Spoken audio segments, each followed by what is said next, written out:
आस्था और सनातन के सबसे बड़े पर्व महाकुंभ में ऐसे ऐसे रंग दिखाई दे रहे हैं जिसकी चर्चा पूरी दुनिया में चल रही है। सबसे ज्यादा हैरानी तो इस बात से हो रही है कि पिछले 4 दिनों में 5 करोड़ से ज्यादा लोग संगम में आस्था की डुबकी लगा चुके हैं। महाकुंभ में इस बार 144 साल बाद ऐसा अद्भुत संयोग आया कि हर सनातनी की इच्छा है कि इस बार आध्यात्मिक अवसर का लाभ उठाया जाए। महाकुंभ में संगम स्नान के बाद दूसरी सबसे ज्यादा चर्चा उन बाबाओं की हो रही है जिन्होंने सोशल मीडिया पर धूम मचा दी है। इन साधु संतों के रूप रंग से लेकर तौर तरीके तक सब कुछ हैरान करने वाला है। इनके पहनावे से लेकर इनके कठोर साधना ने हर किसी का ध्यान अपनी तरफ खींचा है। इनमें एक बाबा तो ऐसे हैं जो कांटों पर आराम करते हैं, कांटों पर। एक बाबा ऐसे हैं जो कभी नहीं बैठते, वो सिर्फ झूले के सहारे खड़े रहते हैं। ये देखिए, कभी बैठते ही नहीं है जिंदगी में। एक बाबा की कबूतर से ऐसी दोस्ती है कि वो उनके सिर पर 24 घंटे रहता है। महाकुंभ में आस्था, अध्यात्म और सनातन के संगम के साथ साथ कई हैरान करने वाले बाबाओं का भी संगम हुआ है। आज आपको इन बाबाओं की अजीबोगरीब आदतों के बारे में बताने से पहले उनकी एक झलक दिखाता हूं ताकि आप भी सनातन के अलग अलग रंग के बारे में जान सकें, फिर आपको विस्तार से बताऊं। मैं इन हैरान करने वाले बाबाओं के बीच दूसरी सबसे बड़ी चर्चा हर्षा रिछारिया और IIT वाले बाबा के रूप में फेमस हुए अभय सिंह की हो रही। इसमें हर्षा रिछारिया अपनी एंकरिंग और ग्लैमर का करियर छोड़कर आई हैं। दूसरी तरफ अभय सिंह हैं जो IIT से पढ़ाई करने के बाद अपनी लाखों रुपए की सैलरी वाले पैकेज को छोड़कर बैरागी बन गए।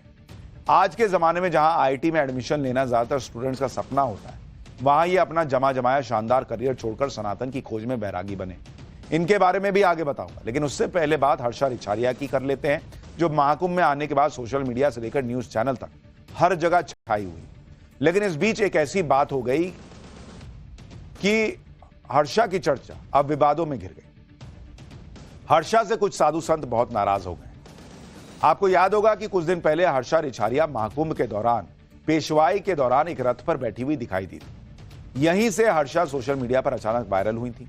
इस दौरान हर्षा रिछारिया बालों में जटा, माथे पर चंदन का टीका और गले में स्फटिक की माला पहने हुए रथ पर दिखी थी।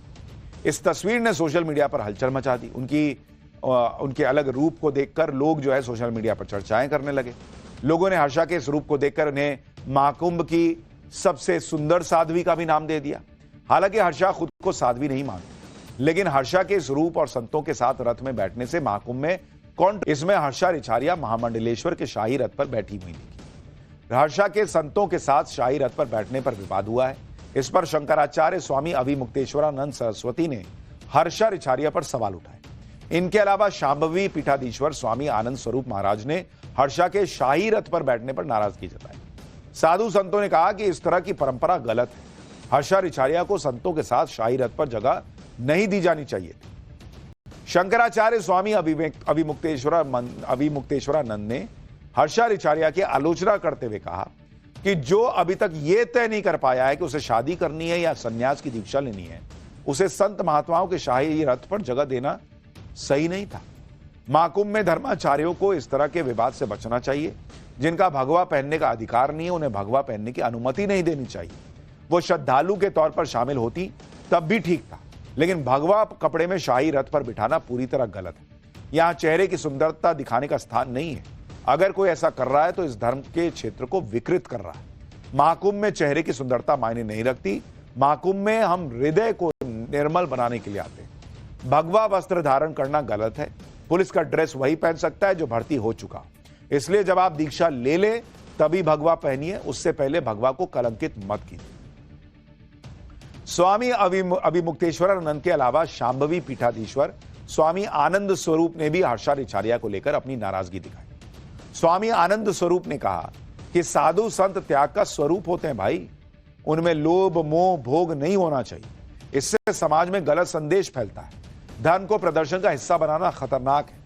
साधु संतों को इससे बचना चाहिए, नहीं तो इसके गंभीर परिणाम भुगतने होंगे। स्वामी आनंद स्वरूप महाराज के इस बयान के बाद हर्षा रिछारिया बहुत दुखी हैं। उनके आंखों से आंसू नहीं रुक रहे।